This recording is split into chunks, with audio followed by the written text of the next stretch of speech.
Good evening, ladies and gentlemen. Welcome to the Klocko Leadership Lecture. Our event tonight is in memory of Mr. John Klocko, a founding board member of Greystone, who was dedicated to an idea of a new type of academy preparatory school. John Klocko stressed the importance of helping young men and women while remembering his own process into the Air Force Academy.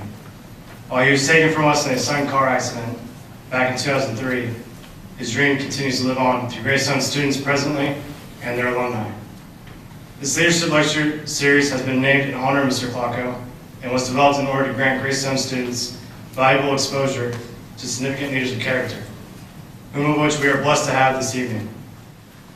Our honorable guest tonight is an Iowa native who joined a new Air Force branch in 1948. His early assignments include Air Force bases in Korea, Japan, Mississippi, Texas, and Louisiana. Throughout his career in the Air Force, Robert Gaylor has emphasized management and leadership skills through his own policies in the Air Force. In 1977, he was promoted as the 5th Chief Master Sergeant of the Air Force. This is the highest rank an enlisted man may attain. Chief Gaylor has been awarded and decorated with the Air Force Commendation Medal with Oak Leaf Cluster, Notorious Service Medal with 2 Oak Leaf Cluster, and the Legion of Merit. And tonight's program is a detailed summary of our honorable guest. Ladies and gentlemen, please assist me in welcoming the 5th Chief Master Sergeant of the Air Force.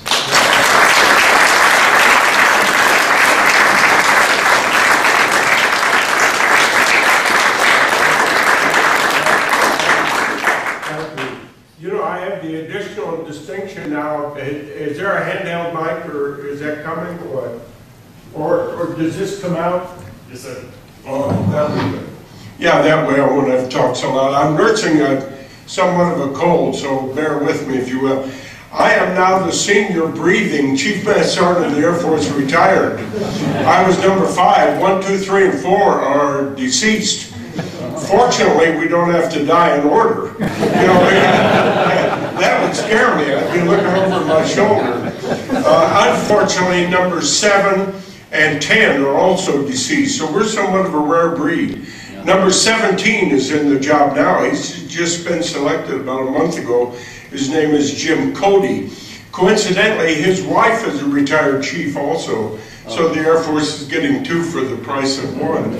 As we speak, he's visiting some of our bases in Europe, and so I'm sure he's getting his feet on the ground. And so I'm a part of Air Force history. I was number 5. And I still do a lot of Air Force activity. I think I've been to 12 or 13 bases this year. Matter of fact, I picked up the cold while visiting in Germany. The weather was ugly, and so that all added up to getting a runny nose. I went up to the Air Force Museum in Wright-Patterson Air Force. Who's been there? Wow, is that worth a trip, or isn't it? What a grand facility. You'd want to set aside a couple of days to be there.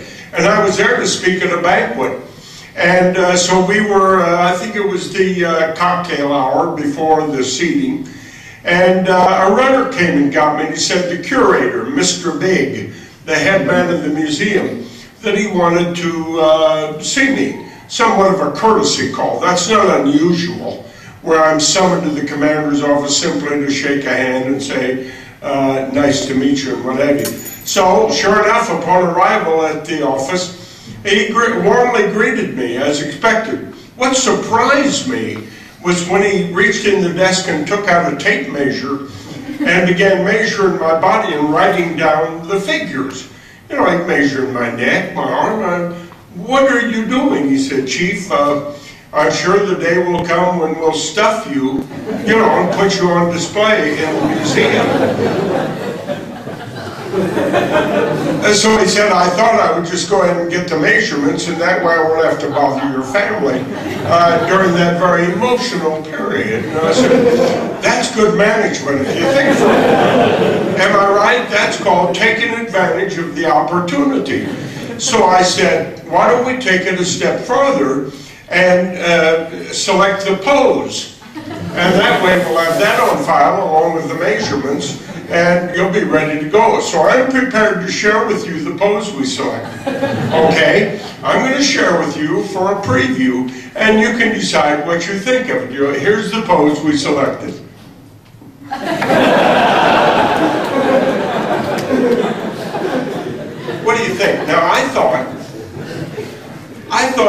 things were appropriate. Number one, a smile on the face. What do you think? You know, indicating what? The pleasure of serving in our Air Force. I joined in 1948, as Howard pointed out. This is 2013. That subtracts something to 64, 65 years. And believe it or not, I never really had a break. When I retired, I went to work at USAA Insurance Company, and they encouraged me to accept engagements all over the Air Force. Then when I retired from there, I truly got back on the saddle and away. I did 43 bases in 2003. So I have truly served in our great Air Force for 65 years. So I thought a smile was appropriate. Number two, I thought a tilt of the head upward, looking toward the future. Isn't that important? Yeah, the future is out there. Now, of course, the story's made up. It's a great story. Yeah, I love telling you. I just made that up. But it allows me to make this point.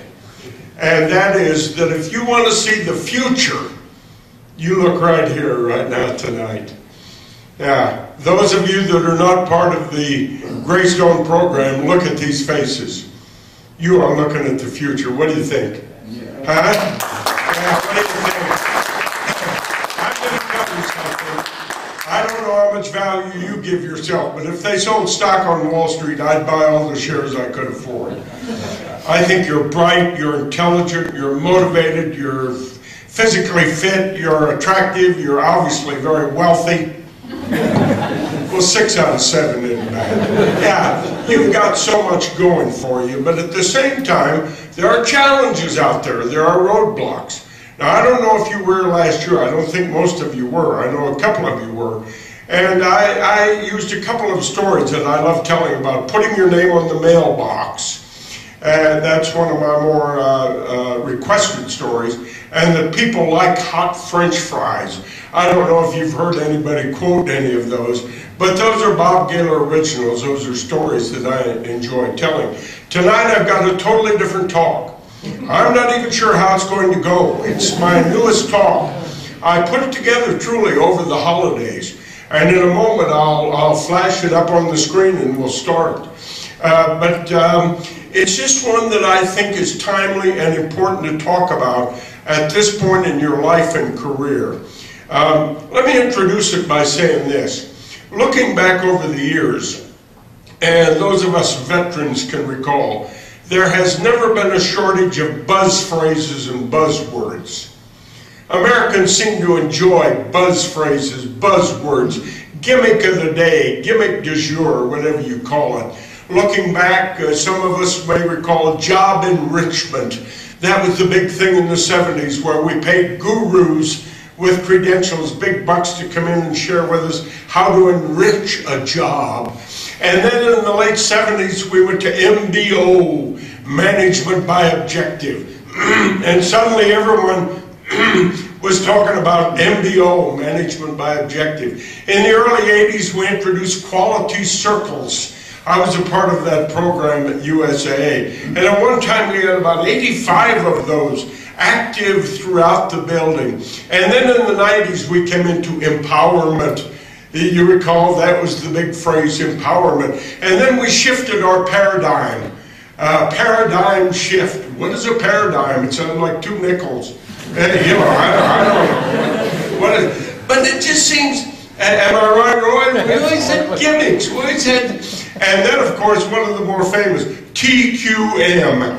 Total Quality Management. And everybody had a binder under their arm going to TQM class. And so one thing I can guarantee you, that in your future career, you'll have buzzwords.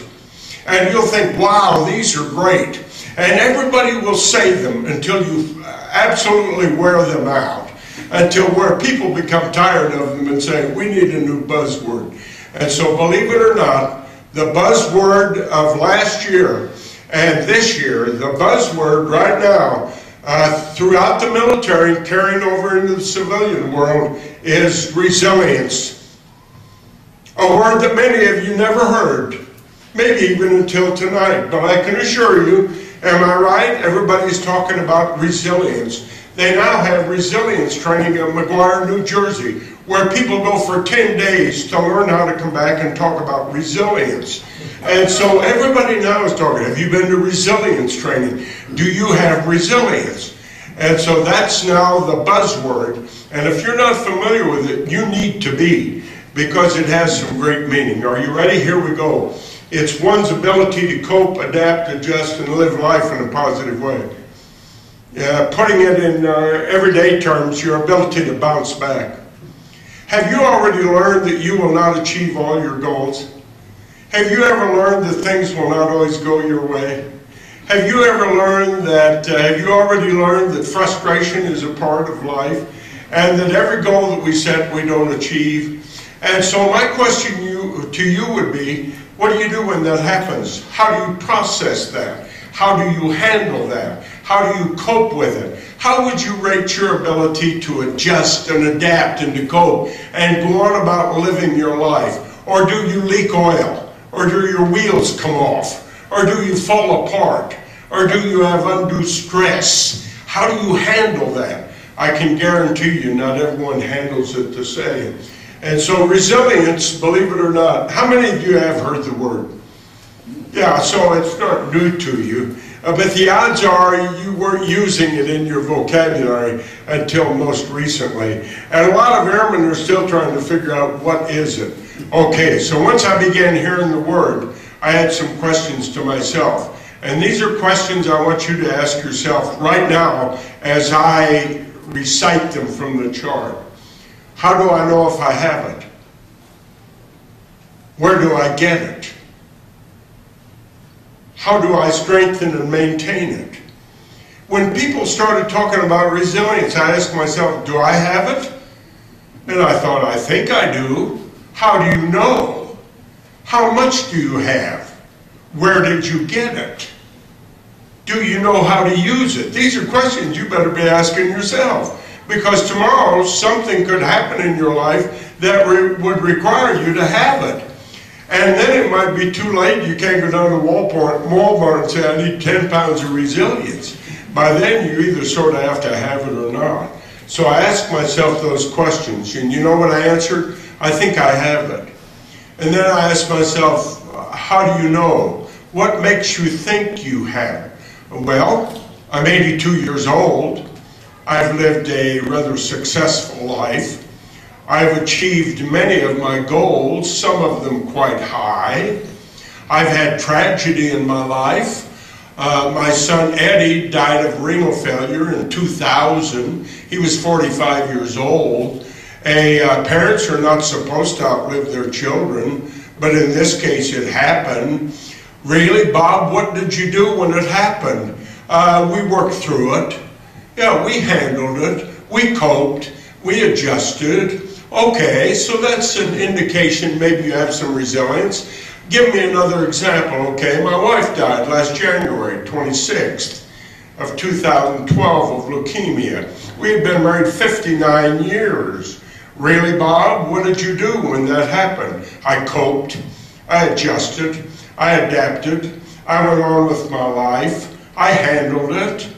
5 weeks later, my 16-year-old dog died that I loved and adored. One morning, she just didn't wake up. What did you do, Bob? By then, things were adding up. You had every right to sort of fall apart. No, I didn't. I kept going. I coped. I adjusted. I adapted. Not everybody's able to do that. Some people lose it. They fall apart. They come unglued, or whatever term you wish to assign to it. And so at this point, I simply said, well, if you have this thing called resilience, where did you get it? And I thought, well, let me give that some thought. So over the Christmas holidays, I thought about it, and I came up, you'll love this catchy title, 14 Powerful F Words. Is that clever, isn't it? Oh, yeah. And this is for all ages. So here's what I'm going to do now. And I should warn you, this is not a complex talk. It's a relatively simple talk.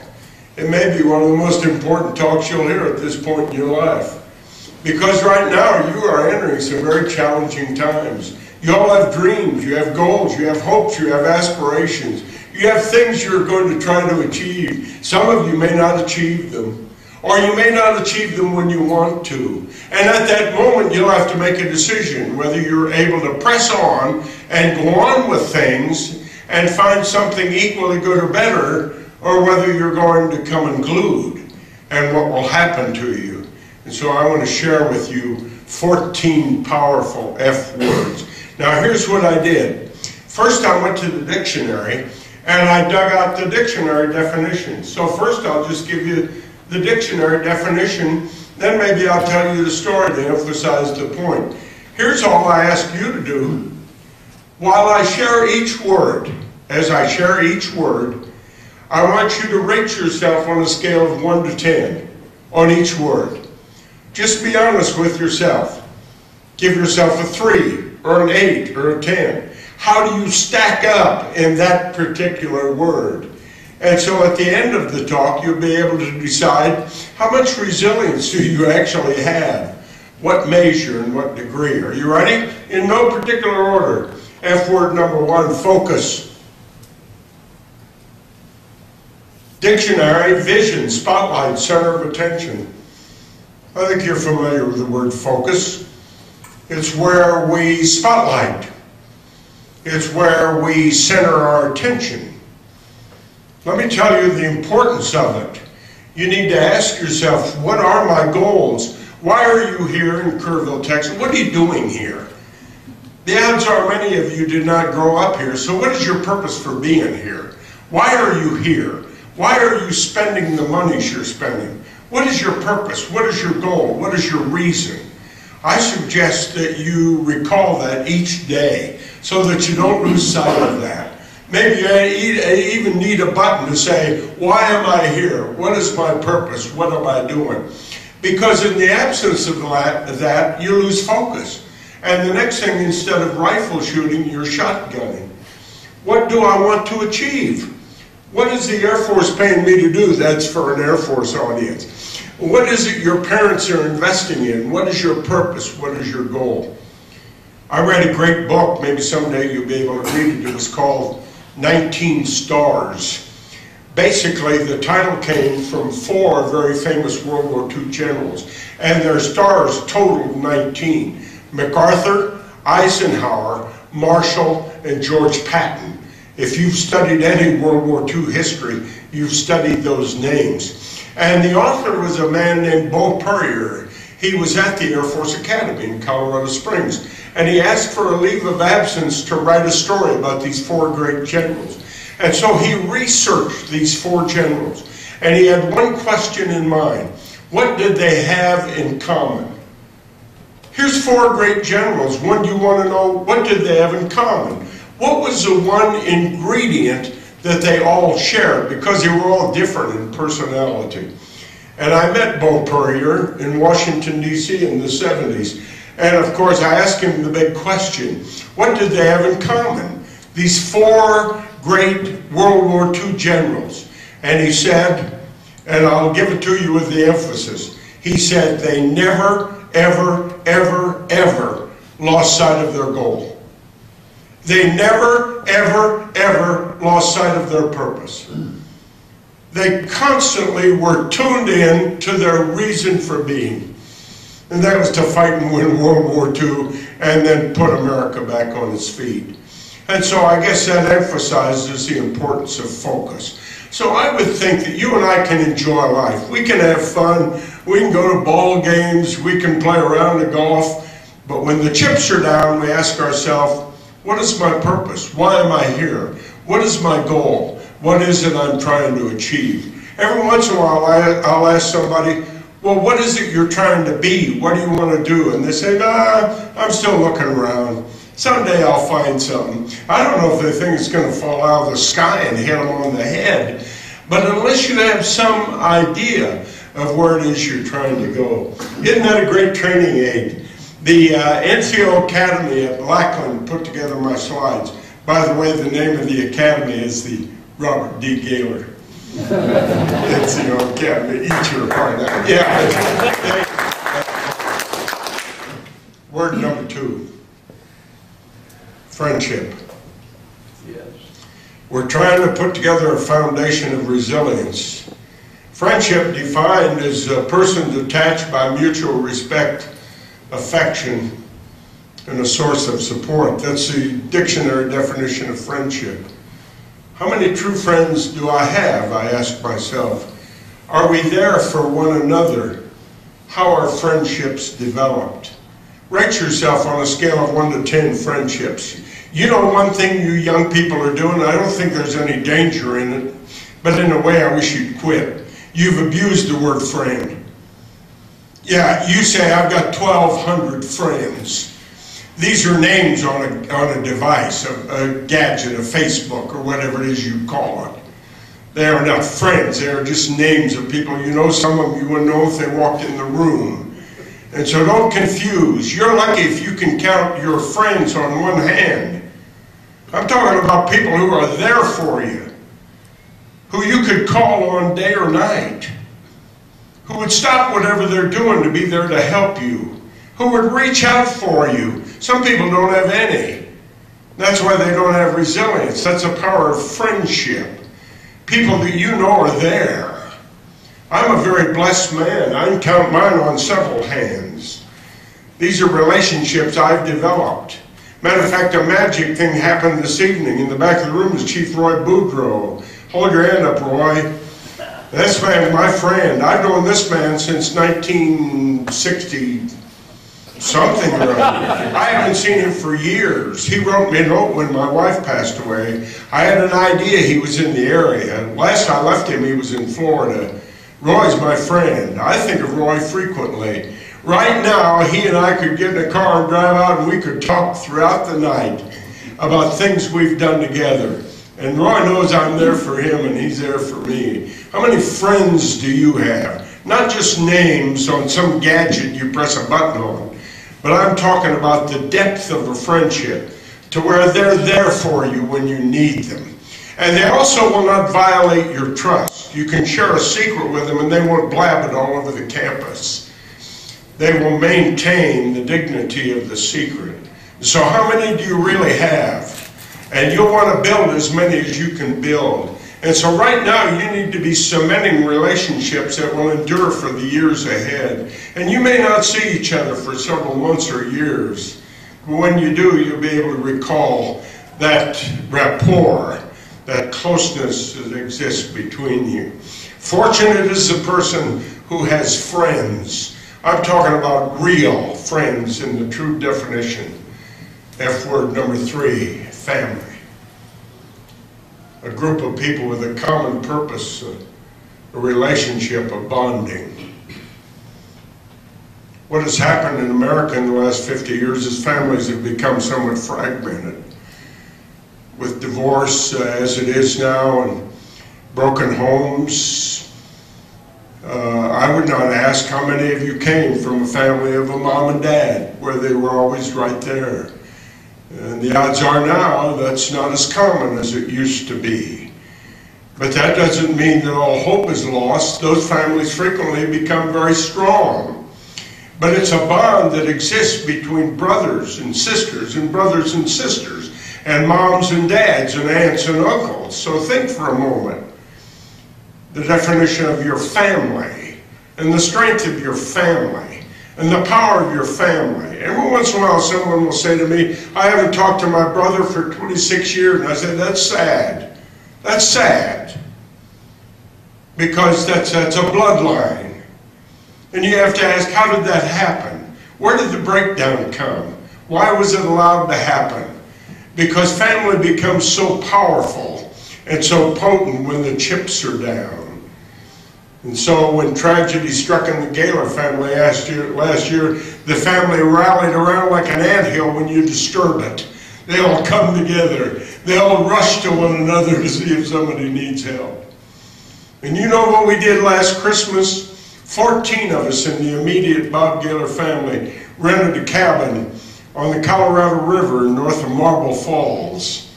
And we went up there on Sunday, 23 December. And we went into a lodge that slept 18. And some of the grandkids never got out of their jammies for 2 days. And we played games, and we ate casseroles, and we ate dip and chips. A couple people had a beer if they chose to do so. And we were family. And they let the old guy pay the bill. And I wrote a check for $3,441 for the lodging. And it's the best money I've ever spent in the last 50 years. Because that was family. That was 6 grandkids and 3 kids and in-laws and outlaws, and we were together, 14 Gaylors in close proximity. And there was never a harsh word, and there was never an envy, and there was never a jealousy, because we were not permitted. And that's that feeling of strength and that feeling of family. And you say to yourself, bring it on, I can handle just about anything when you have that family. And it extends into grandparents and aunts and uncles. But the ties are so strong, they can't be broken.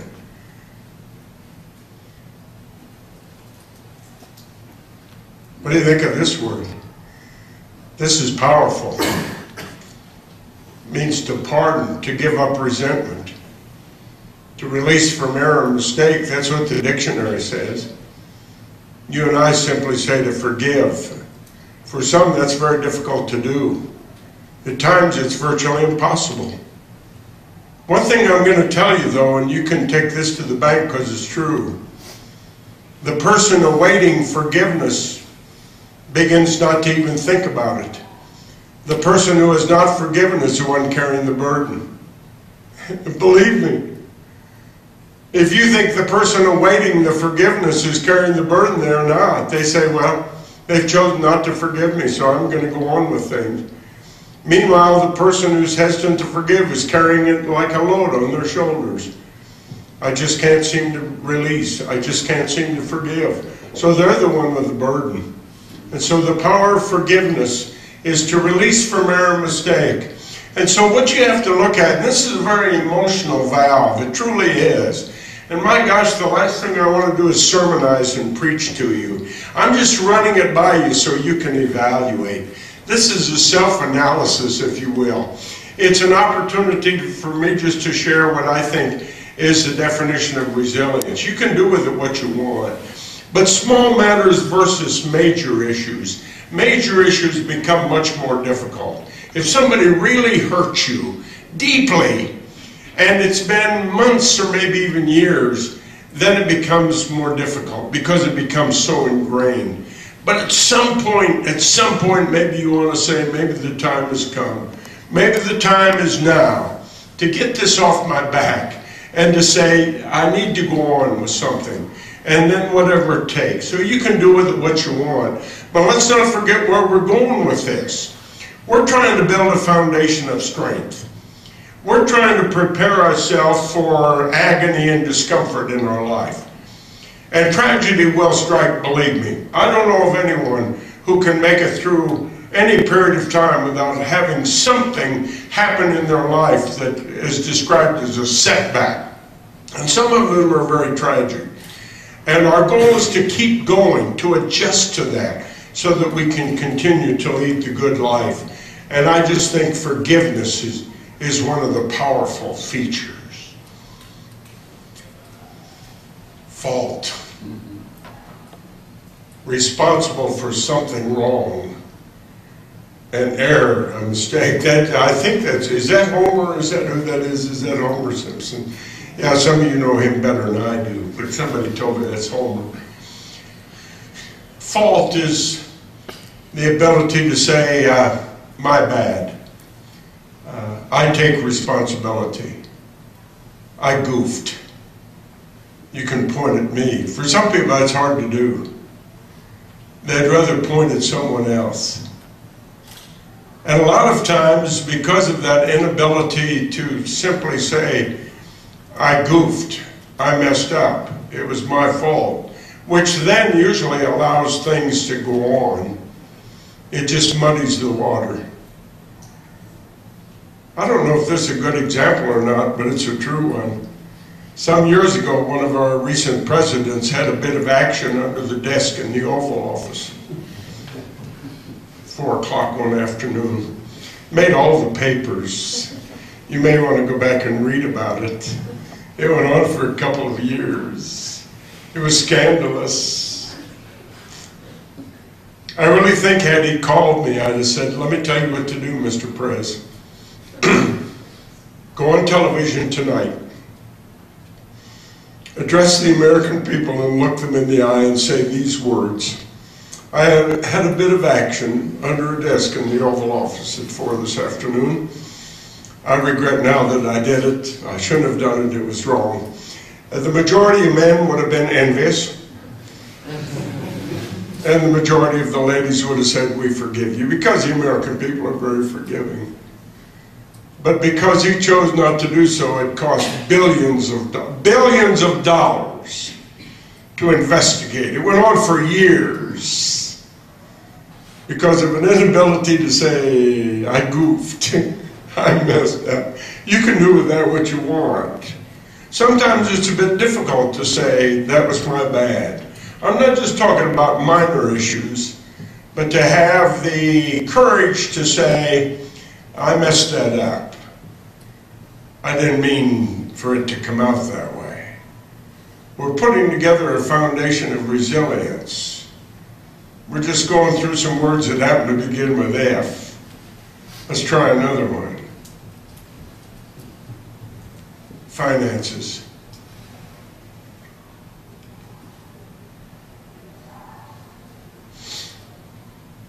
I like that. That's pretty clever, the money tree. Here's a piggy bank.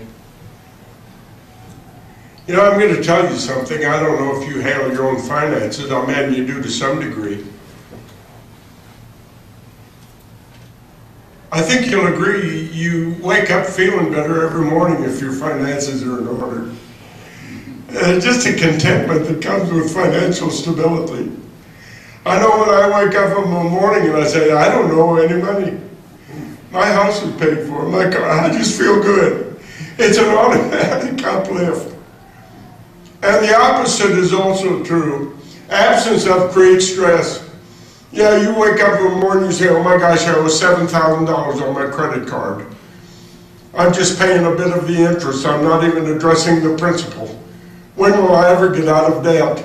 Oh my gosh, I gotta call mom and dad and tell them I need some money. Oh, they're gonna be angry. Oh, what am I gonna say to them? And so my advice is to try to keep it in order as you go along, and it just creates a greater contentment.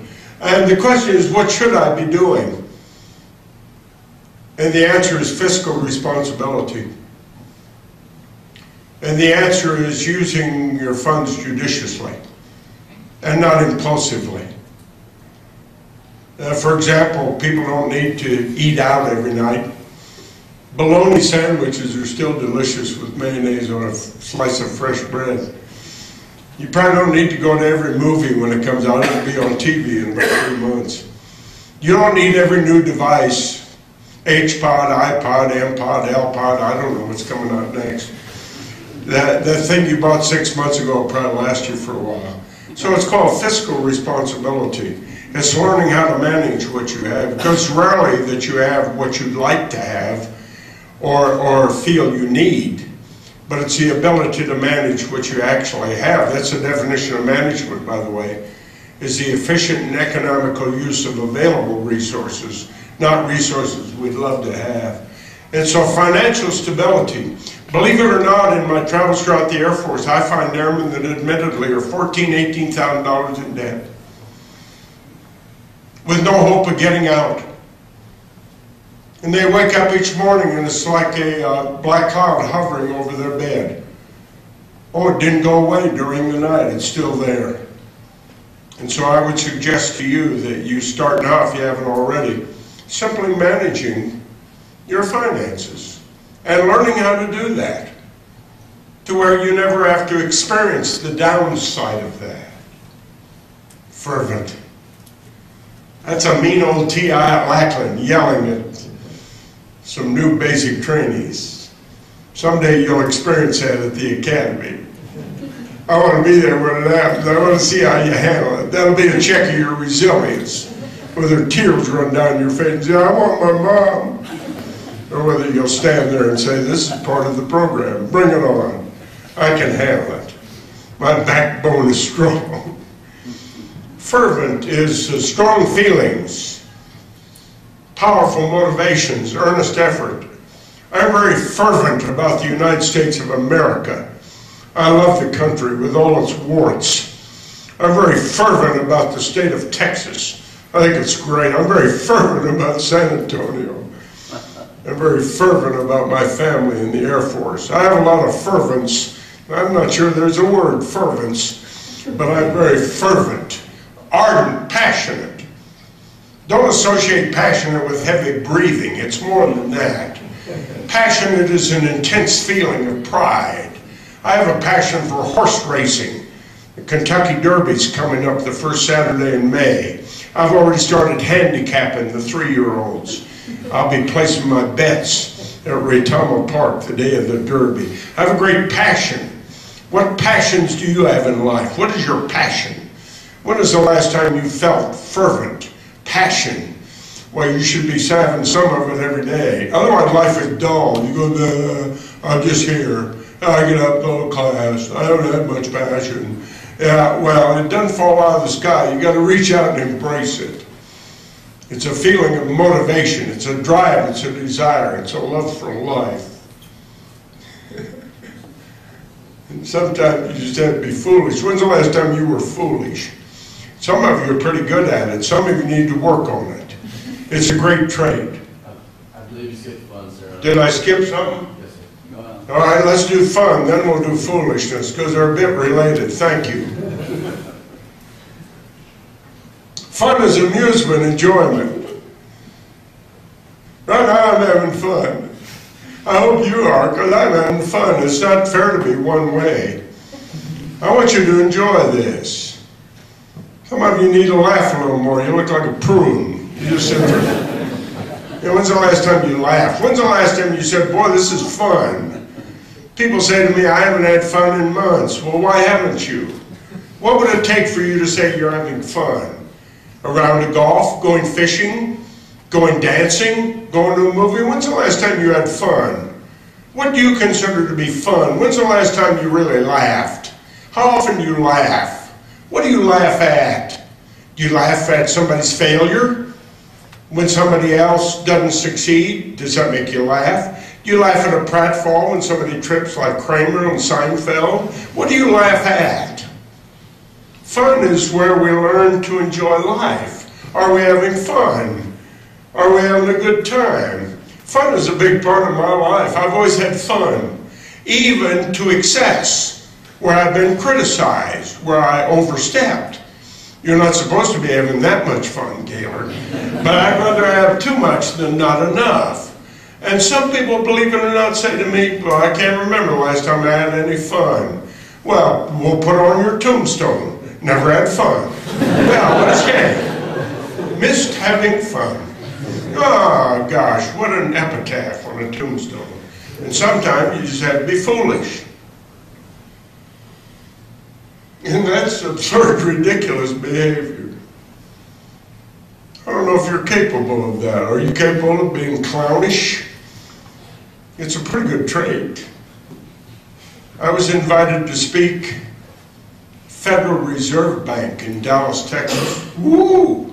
Those are biggies. Matter of fact, General McDermott, the CEO of USA, was invited to speak, and he couldn't make it. He sent me. I bought a new 3-piece suit at Dillard's. Coat, pants, vest. Woo! I'm going to speak at the Federal Reserve Bank.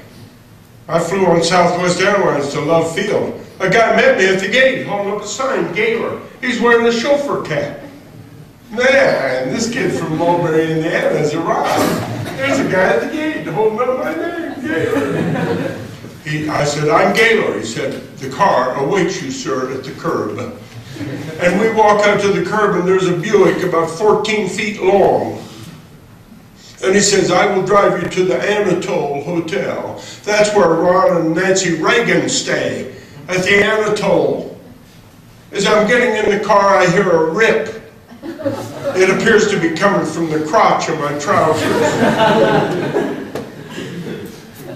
And so as I'm sitting in the car, while he's not watching, I reach down to see how severe the rip is, and I can feel my underwear.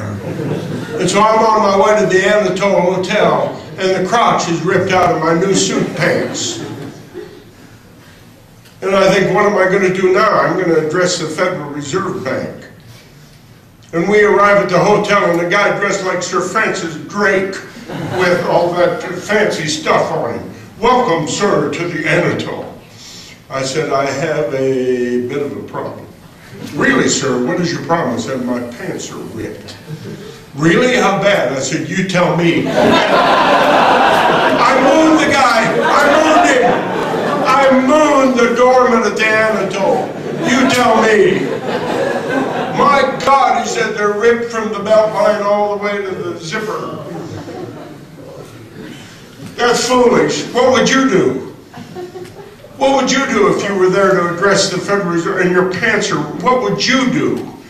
Cry? Call your mom? What would you do? I mooned the doorman. That seemed like the right thing to do. That's foolish. Made me feel good.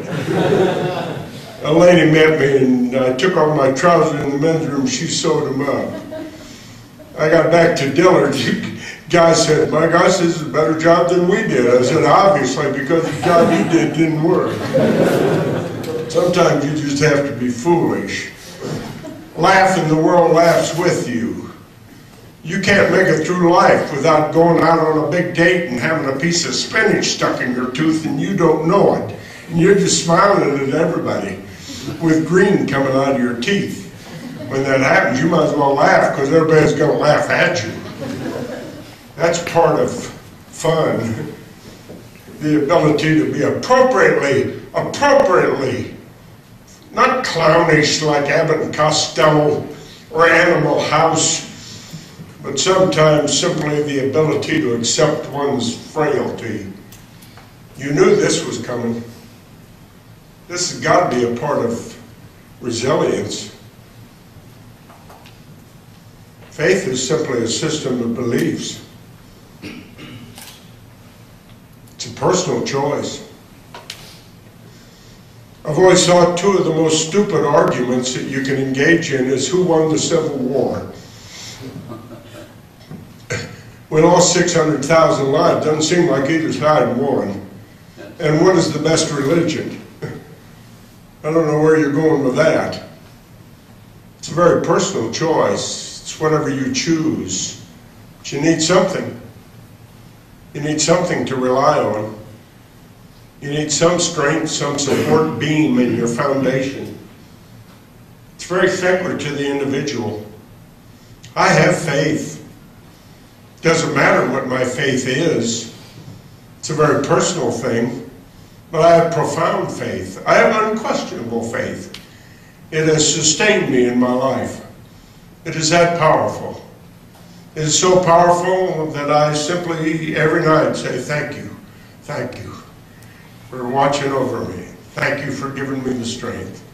Thank you for being there for me. It's just a simple process, but the power of it.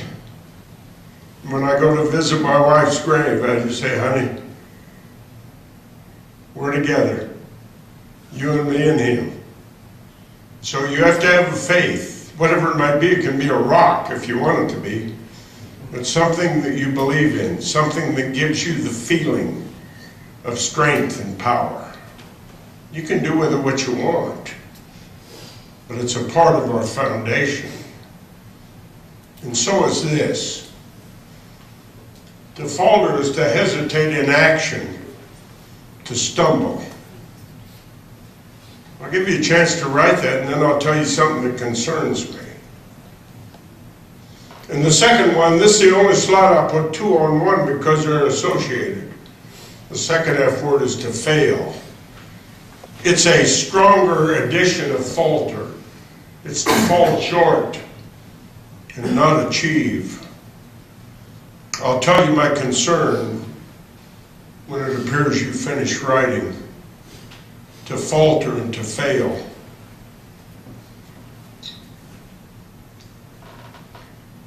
I'm very close to the military, and especially the Air Force. We bring a young man young lady to Lackland. By the way, 1 out of every 5 arriving at Lackland is now a young lady, 20%. And we immediately began to indoctrinate them, as many of you will be at West Point or the Navy, Merchant Marines, Air Force Academy. Where are you at, Connor? Connor Teal, where are you at? Yeah, your dad said tie yellow. He said single you out so you face it, get ready. You tell him I did that, okay. He thinks highly of you. Yeah. Merchant Marines, is that your goal? Yeah, good luck to you. Great branch of service. Boy, they earned their keep in World War II. They provided supplies. Where's that academy? Oh, really? How close to are you? I mean, in time, are the odds pretty good that you're going to get it? I haven't been told. I'm on my waiting list. Okay, well, I wish you well. If you don't make it, will you come unglued? I think I'll push through, sir. Yeah, you won't jump off a bridge or anything like that. Yeah, you'll find something else. Yeah, Marines will take. Then you can't say.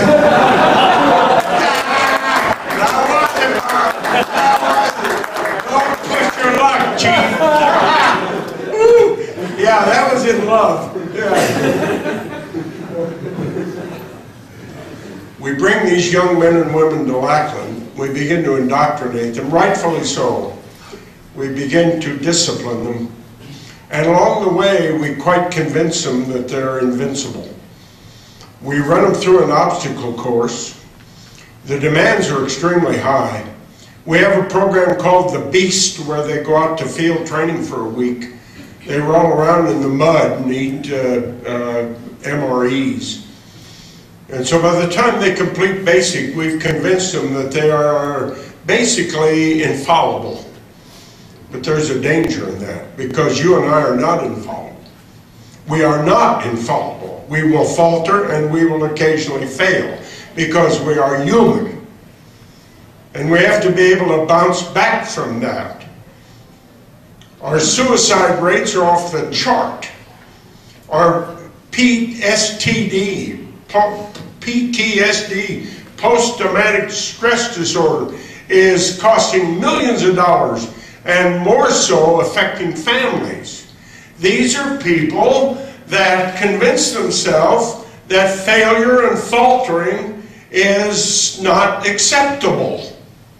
And it's got to be. I'm not suggesting we all go out and falter and fail, but I'm suggesting that we're going to do that. We now have an airman's creed, an airman's standard attention recite. I will never falter, and I will not fail. Come on, you will do both. The way it should be, I will occasionally falter, and when I do, I will learn from it. I will not falter in the same way again.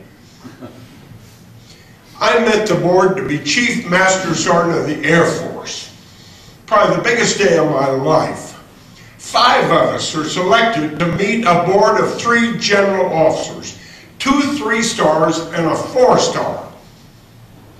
We're invited into the Pentagon from all over the Air Force world, 5 of us. The biggest day of my life. To be Chief Master Sergeant of the Air Force. Wow! That's when you get a fresh haircut, buy new ribbons, and shine your shoes, and your palms sweat. And finally, it's your turn, and down the hall you go, and you're saying to the butterflies, get in formation. This is the big moment of your life. The next 30 minutes are going to determine your future. Chief Master Sergeant of the Air Force. And so I report in, and they tell me have a seat. And they fire questions at me for 30 minutes. And eventually they say, we're through, you can leave. My 30 minutes are up. How do I get out of the room? It's a big moment of departure. I want to make a good impression. And I stand up and say to a 3-star general, Bob Mathis, thank you, Colonel Mathis. I call the Lieutenant General, Colonel, I'm meeting the board to be Chief Master Sergeant of the Air Force. What would you do? Melt like a bacon strip? I walked down the hall, I said,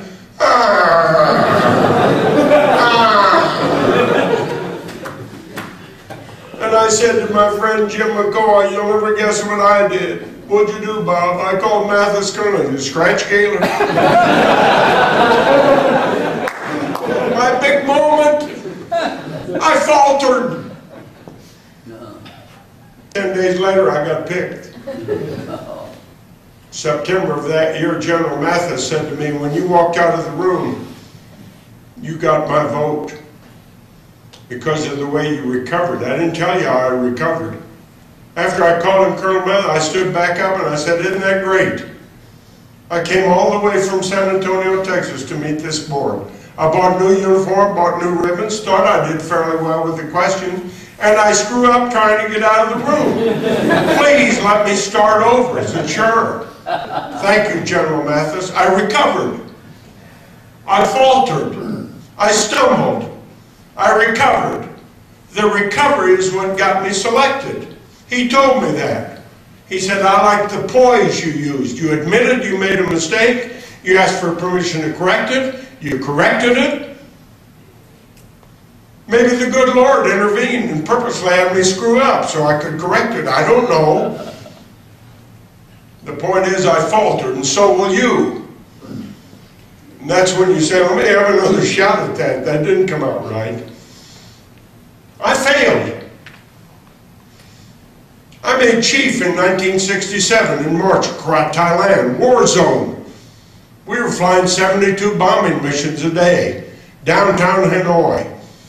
I was a top cop. I had only been a chief 6 months. I was wearing my new rank. I was hot stuff. 4 o'clock one afternoon, the crash phone goes off. I pick up the red phone. One of our F-105s has crashed and burned 20 miles off the base. We all report to base operations. Ambulances, fire trucks, security police. Guess who's leading the convoy? Top cop. Darn right. Sunglasses. Everything. Hot stuff. New chief. Down the road we go. Off base, looking for the crash site. We go about 10 miles, we turn from a gravel road onto a dirt road. Eventually the dirt road becomes 2 lanes of ruts. The convoy commander, a major, radios. I'm leading the convoy. There's about 15 vehicles. We're turning around and going back. Darkness is setting in. We'll give it a shot in the morning. Turn around. It's the old John Wayne. Usually the Western. And everybody turned around except me. I can find that crash site. I've got 2 Thai guards and an interpreter. Everybody turned around but me. I violated the command order. I can find the crash site. I'm going down this 2-lane rut. It had just recently rained. I got a new 6-passenger international truck with less than 1,000 miles on it. Bright and shiny. I got 2 Thai guards and an interpreter. I'm going to find the crash scene. And the left rear of the truck slipped off and went in a ditch, and the truck's sitting like this with the headlights pointing toward the sky. And the left reel is submerged in water in a ditch. I can't tell how deep it is. And my career suddenly flashed before my eyes. And my interpreter said, what are you going to do now, Chief? I said, I'm going to cry. I'm just going to cry. I want my mom. I got a truck submerged in a ditch. I violated to go back to the base order. Have I broken the axle? Darkness is setting in. It was the worst feeling of my life. What did I do?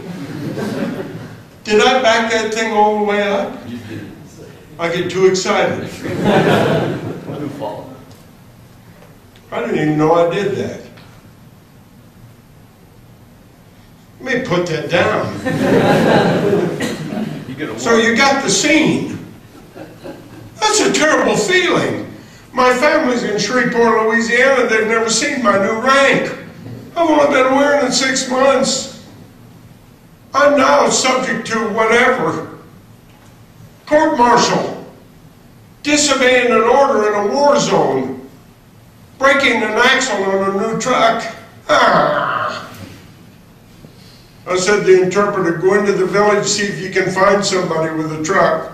Here came a guy with a 1938 Chevy being held together with baling wire. He had a chain. He hooked up to the bumper and he went, and the chain broke. Please, Lord, if you've ever helped anybody, here's a man who needs it right now. Give it another shot. And the truck came out. Now did I break the axle? I drove it forward, backward. Seemed okay. We drove back to the base, nobody said a word. Got back about 9:30. I went to the wash rack, washed the mud off the truck. I didn't sleep that night. I couldn't eat next morning. My career flashed before my eyes. I saw my stripe flying off my sleeve. What about my family back in Shreveport? What about my career? I went to work, and about 10 o'clock the phone rang. It was the major. Hey, Chief, just wanted to talk with you. Got back to base and you weren't there. What happened? I said, sir, I decided to look for the crash site. You did? Yes, sir.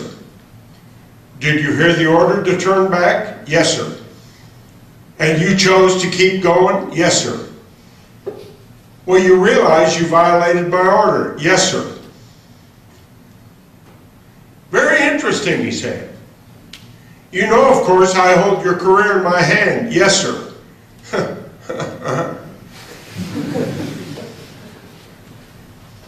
He said, you know, Gaylor, I've seen you around the base. You've always impressed me.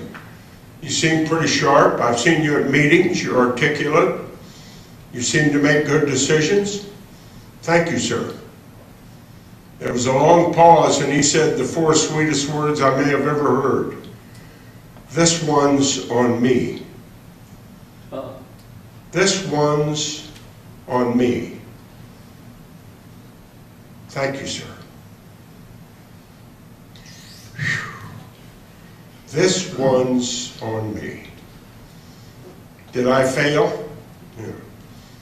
Was I subject to punishment? Would I have been picked as Chief Master of the Air Force 10 years later? Would I be standing at Shriner University giving a talk?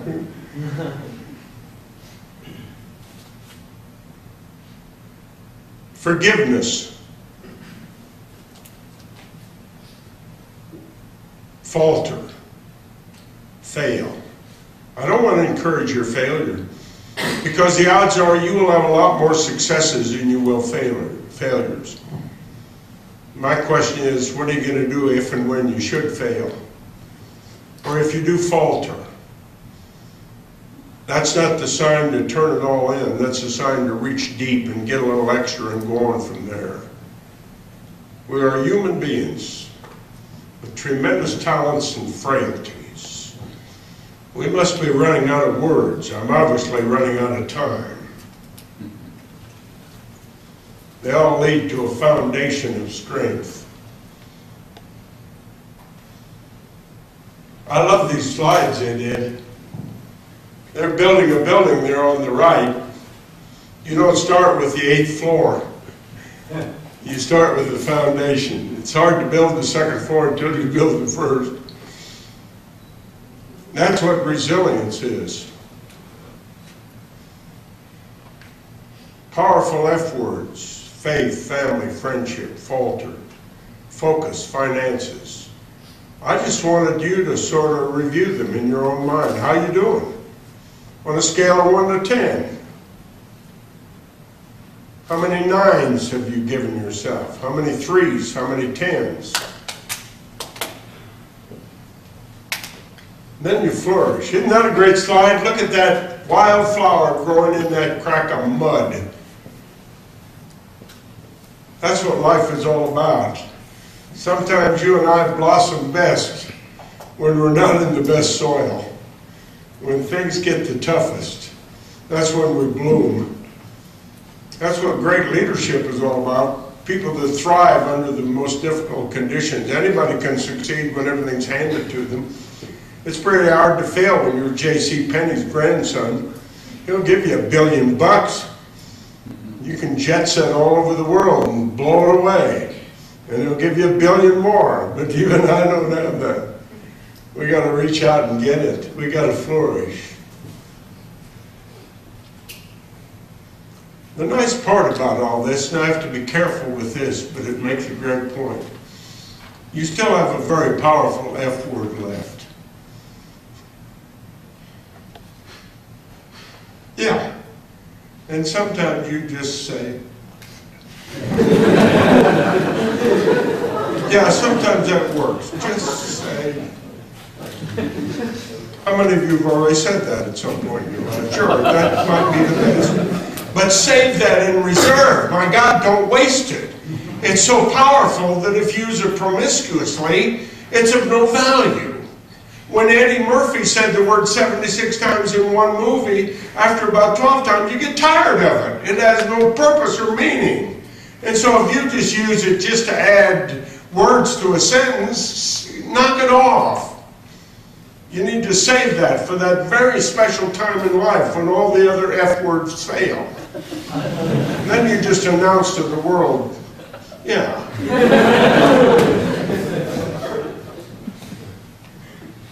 So I made up a new word. There's 14 powerful F words that build, create, sustain, give resilience. And so here's my new word. You've never seen it before. It's a Bob Gaylor, and I made it up. I use it now. People don't know what I'm talking about. It's called facilience. Now, facilience is your ability to use the F words in a positive, fulfilling way. And so you now have facilience. It's all the F words added up to resilience. It's called facilience. So starting tomorrow, you can check your facilience.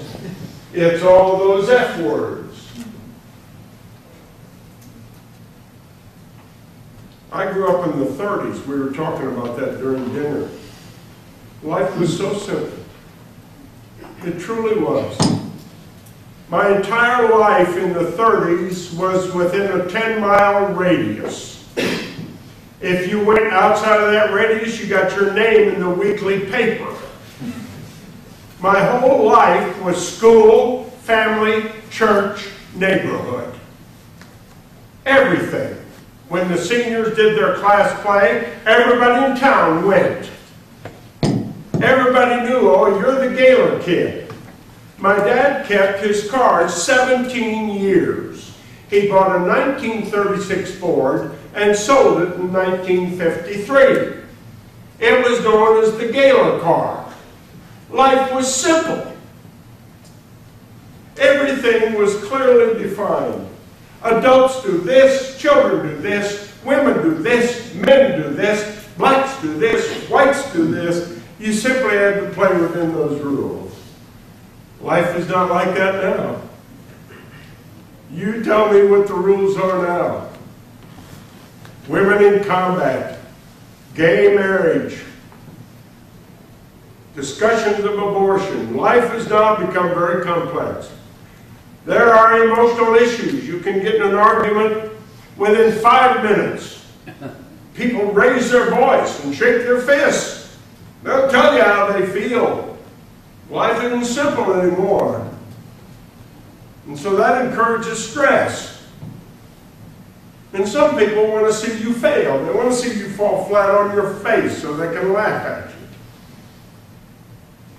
And you're going to have tragedy where someone you love may be injured or killed. Hopefully not.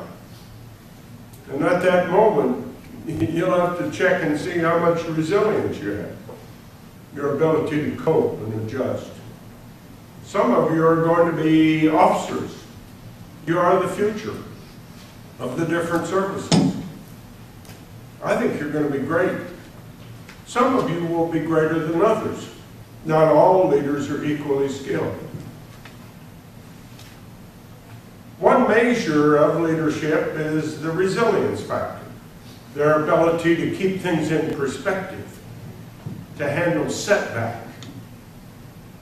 They rely on family and friends, the F words that we cover. So there it is. This is only the 6th time I've given this talk. I've gotten some pretty good reviews. I gave it at Travis, California, to a rather large medical group. If you added another F word, it would be fitness, keeping yourself in fit shape. I'll give you credit for that until you're fit. Some of you run a lot, many more miles than you need to. If you're running more than 2 miles a day, you're doing it for reasons other than fitness. Yeah, 2 miles a day will keep you fit. So you've got some mental activity going on. I got to run 26 miles, sure. Yeah. Man, you're going to miss the evening meal. Yeah, so, well, so there it is. Thank you for inviting me back. I love coming out here. I believe in you. I believe in the program. It's one of the best I've seen in my travels. I'm doing a high school ROTC in Houston at Woodlands High School on April 6th, if you're from down the Houston area. My job is just to try to get people to think about how their life is going, how they're doing, what kind of a future they see out there, whether or not their dreams will come true, what they will do when that happens, what will they do if it doesn't. I thank you for inviting me. Thank you, Howard, for introducing me. Thank you, David, for dinner this evening. Maybe I'll see you again sometime. Thank you.